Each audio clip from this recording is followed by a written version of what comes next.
Good morning बच्चों।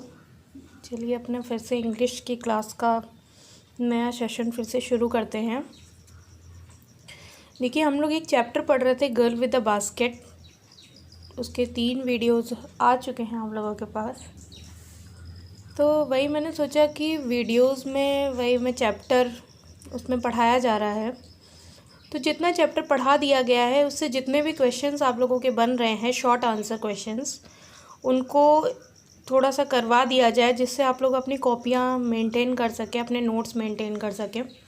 तो सबसे पहले तो मैं जूम कर रही हूँ नोट्स पे। आप चाहें तो इसका स्क्रीनशॉट ले लें इसी टाइम पे, जिसके बाद आप लोग इसको अपनी कॉपियों में लिखेंगे।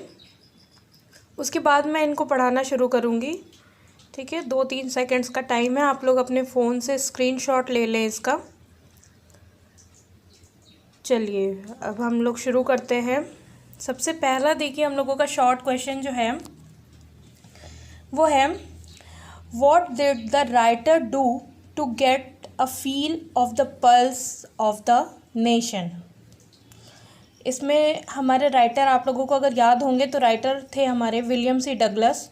तो उन्हीं के बारे में कहा गया है कि जो राइटर हैं, what did the writer do to get the feel of the pulse of the nation, मतलब जो इंडिया की नब्ज़ है उसको जानने के लिए, इंडिया को जानने के लिए राइटर ऐसा क्या कर रहे थे। अपने उस पाठ में उनका जो वर्णन किया गया है, अगर आप लोगों को हिंदी कुछ याद होगी तो मैंने इसको पढ़ाया है, याद होगा।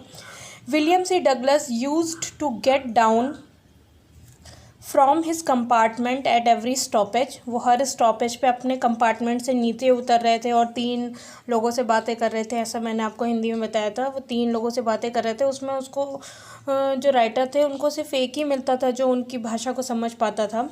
तो वही है कि William C Douglas used to get down from his compartment at every stoppage. He talk to the people of every class. वो एवरी क्लास मतलब हर क्लास के, चाहे वो अमीर हो, गरीब हो, किसी भी धर्म का हो, वो एवरी क्लास जो सभी से वो बातें कर रहे थे। To get a feel of the pulse of the nation, मतलब इस राष्ट्र की नब्ज़ को जानने का वो प्रयास इसी तरीके से कर रहे थे। यही आपके क्वेश्चन में पूछा गया है कि राइटर जो हैं वो किस तरीके से क्या कर रहे थे इस राष्ट्र को जानने के लिए। तो वही आपके उत्तर में बताया गया है कि वो एवरी स्टेशन पर वो अपने कंपार्टमेंट से उतरते थे। स्टॉपेज होता था, कंपार्टमेंट से उतर के वो स्टेशन पे टहलते थे, लोगों से बातें करते थे। ठीक है, आई थिंक आप लोगों को फर्स्ट क्वेश्चन जो है वो समझ में आ गया होगा। देखिए बच्चों, कोई भी क्वेश्चन अगर आप लोगों को समझ में नहीं आ रहा है तो उसको रटने की कोशिश मत करिएगा। मुझे कमेंट सेक्शन में बताइएगा तो मैं उसकी फिर से आप लोगों को हिंदी समझा दूंगी। अगर आप प्रश्न को समझ सकते हैं, क्वेश्चन को समझ जाते हैं, तो आपको आंसर लिखने में बहुत ज़्यादा आसानी हो जाएगी। उसके बाद हमारा second question, who were these children selling baskets, what information does the writer give you about them। who were these children selling baskets, वो बच्चे कौन से थे जो बास्केट्स बेच रहे थे।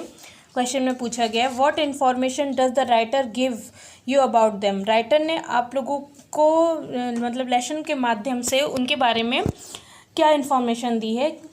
तो इसका आंसर है, the children selling baskets were refugee childrens. आपको पाठ में पढ़ाया गया है कि वो जो बच्चे थे वो रिफ्यूजी थे, शरणार्थी बच्चे थे। They were the sons and daughters of the people who had to run away from Pakistan at the time of partition. वो उन लोगों के बच्चे थे, उन लोगों के पुत्र और पुत्रियां थे जो पाकिस्तान से इंडिया भाग आए थे at the time of partition. डिवाइडेशन जो हुआ था, पार्टीशन हुआ था, उसके समय पे वो लोग इंडिया भाग आए थे। वो लोग शरणार्थी थे, पाकिस्तान के थे, इंडिया आ चुके थे। Why did the refugee children descends like locusts on the writer।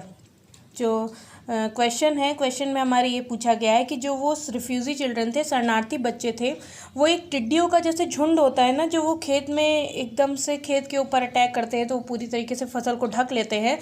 तो उसी तरीके से ये कहा गया है, इस क्वेश्चन में पूछा गया है कि जो बच्चे थे, शरणार्थी बच्चे थे, उन्होंने राइटर को इस तरीके से क्यों ढक रखा था। वो उन्होंने राइटर को चारों तरफ से घेर लिया था और बिल्कुल टिड्डियों की तरह पता चल रहे थे, राइटर उसमें दिख नहीं रहे थे, उनको ऊपर से घेर रखा था। तो उसका आंसर क्या है, the refugee children thought that the writer was an American. जो रिफ्यूज़ी बच्चे थे वो ये सोच रहे थे कि जो राइटर है वो अमेरिका से आया हुआ है, अ रिच मैन, एक अमीर आदमी है, and hence would buy there articles, और वो उनके पास ज़्यादा धन होगा, ज़्यादा पैसा होगा, तो वो उनकी चीज़ों को ख़रीद लेंगे। So the descents on him like the locusts, तो वो उनके ऊपर उनको एकदम घेरे हुए थे टिड्डियों के तरीके से। What force the writer to buy the little girls basket, writer को किस चीज़ ने इतना ज़्यादा फोर्स किया, उन पर इतना ज़्यादा दबाव डाला कि उन्हें उस छोटी लड़की की बास्केट खरीदनी पड़ गई। The refusal of the money as gratuity by the little girl force the writer to buy the basket, उसका जो ये शायद आपकी बुक में अभी तक आया नहीं है, ये क्वेश्चन थोड़ा आगे से मैंने ले लिया है।